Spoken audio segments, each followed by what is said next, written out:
Good morning class. Shri Deepchand Chaudhary Mahavidyalaya से मैं आज आपके सामने बीए फर्स्ट सेमेस्टर में हमारा टॉपिक है चिंतन के प्रकार और चिंतन के सोपान। ठीक है, तो अगर चिंतन के प्रकार की हम बात करें तो चिंतन यहाँ पे 4 प्रकार के बताए गए हैं। ठीक है, टाइप ऑफ थिंकिंग जो है वो 4 टाइप ऑफ थिंकिंग बताई गई है।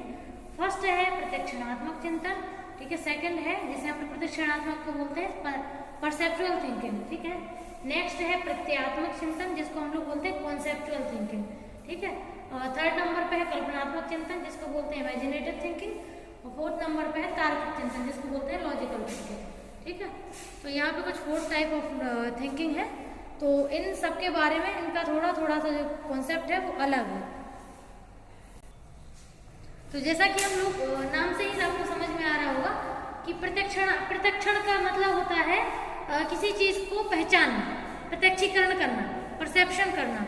तो परसेप्शन कर पहचानने के बाद जब हम थिंकिंग करते हैं, जैसे मान के चलिए आपके सामने कोई चीज आती है, आपसे कहा जाए कि इसके बारे में आप कुछ बताइए, आपको चिंतन करना है।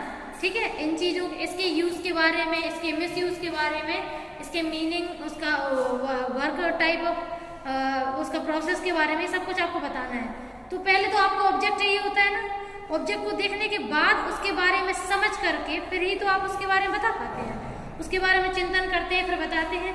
तो इस प्रकार की जो चिंतन होती है वो परसेप्चुअल थिंकिंग कहलाती है, जिसको प्रत्यक्षणात्मक चिंतन कहते हैं। यानी कि चीजों को देख करके उनको पहचानना, उनके बारे में चिंतन करना और उसके बाद किसी निर्णय पर पहुंचना।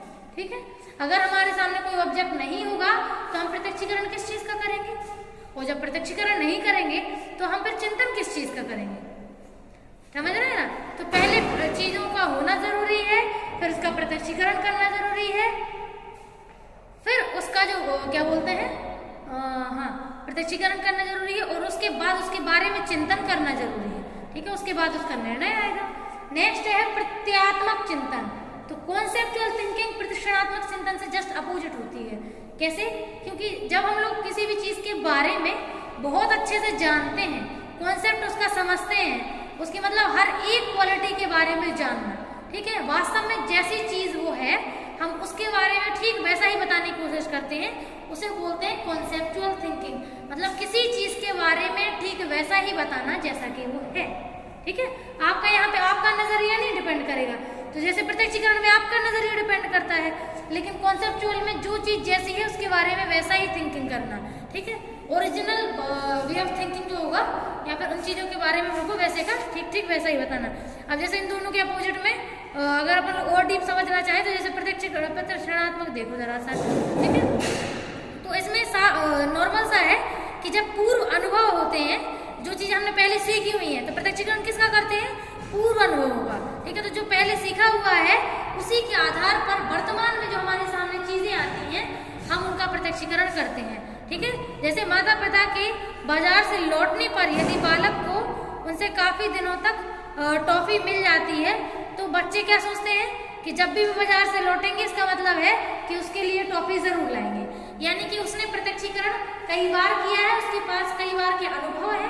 ठीक है, एक नहीं दो नहीं, कई बार के पिछले टाइम के कई बार के अनुभव है। तो उन अनुभवों की वजह से उसको ऐसा लग रहा है कि अब भी मतलब हमें आज भी ट्रॉफी मिलेगी, तो ऐसा उसने प्रत्यक्षीकरण पहले से कर लिया ना। ठीक है, तो वो चीजें उसने पहले से मतलब अनुभव से जोड़ ली है, पूर्व अनुभवों से उसने जोड़ ली है। ठीक है, और अगर प्रत्ययात्मक को समझो तो इसमें क्या है कि अपन जैसे मान के चलो पूर्व निर्मित प्रत्ययों का मतलब जो चीजें पहले से ठीक बनी होती हैं। ठीक है, जिनकी सहायता से भविष्य के किसी निश्चय पर पहुंचा जा सकता है। जैसे कुत्ते को देखकर बालक अपने मन में प्रत्यय का निर्माण कर लेता है कि जब भविष्य में कुत्ता फिर देखता है तो तब उसकी ओर संकेत करके कहता है वह उसकी ओर संकेत कर कहता है कुत्ता। इस चिंतन में भाषा और नाम का प्रयोग किया गया है। ठीक है, जैसे मान के चलो अगर मान के चलो अपन लोगों ने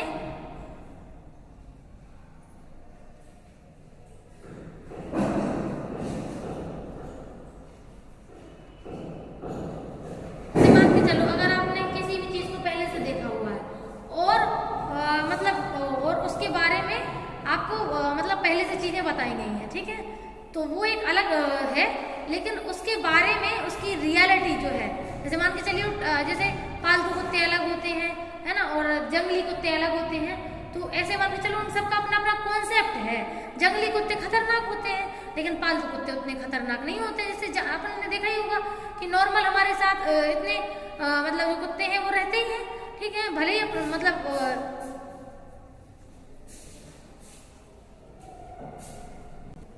ठीक है। तो जैसे मान के चलो जब हम लोग कॉन्सेप्ट के बेस पर जैसे जो चीजें जैसी हैं उसको उसी फॉर्म में हम लोग समझते हैं, तो उस फॉर्म में फिर हम वो चीजें एक तरीके से कॉन्सेप्ट फॉर्म में थिंकिंग करते हैं कि वो चीजें होती कैसे आखिरकार।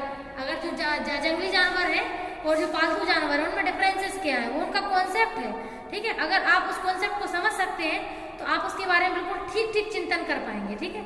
नेक्स्ट है कल्पनात्मक चिंतन। आपने जो देखा ही होगा, इसमें तो आज दुनिया डूबी हुई है इमेजिनेशन में।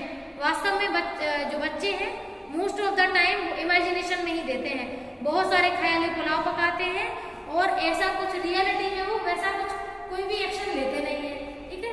तो किसी प्लान को एग्जीक्यूट करना नहीं है, केवल इमेजिनेशन में रहते हैं।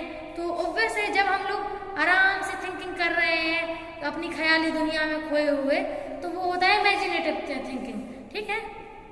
तो जैसे मान के चलो बच्चा है, वो कल्पना करता है कि वे जब भी घर से लौटेंगे, वो कल्पना कर रहा है अपनी मर्जी से कि जैसे माता पिता जब भी मार्केट से घर लौटेंगे उसके लिए टॉफी जरूर लेके आएंगे, ठीक है। तो ऐसी वो कल्पना कर रहा है, वास्तव में क्या ऐसा हो सकता है? बिल्कुल भी नहीं। अगर नहीं लाए तो उनकी मर्जी है। तो कल्पनात्मक चिंतन में वो अपनी मर्जी से बस थिंकिंग किए जा रहा है और उसको अच्छा लग रहा है, ठीक है। हालांकि ये चीजें नॉर्मल है, थोड़े समय के लिए है और एक समय के बाद ये चीजें जो है वो बहुत ज्यादा हार्ड करती हैं, ठीक है। इसलिए थोड़ा सा हार्ड वर्क पे ध्यान देना चाहिए, ठीक है। नेक्स्ट है तार्किक चिंतन। ये सबसे बढ़िया चिंतन है क्योंकि इसमें फुल्ली लॉजिकल थिंकिंग होती है। कोई भी चीज के बारे में अगर आप सोचते हैं, समझते हैं, तो वो चीजें बिल्कुल लॉजिकल होती हैं, ठीक है। और इसमें आप लोग मतलब किसी भी चीज को किसी चीज से जोड़ करके थिंकिंग नहीं करते और इमेजिनेशन में थिंकिंग नहीं करते। नॉर्मल सा है कि जो थिंकिंग आप कर रहे हैं वो most of the time logic पर डिपेंड होती है कि हो सकता है ऐसा हो भी या नहीं हो सकता है, ठीक है। कुछ भी हो सकता है, सीधी सी बात ये है ना। तो ये है, तो जो भी कुछ है तो उसमें हो कुछ भी सकता है, इसमें कोई वैसा वो नहीं है, ठीक है। नेक्स्ट है चिंतन के सोपान, ठीक है।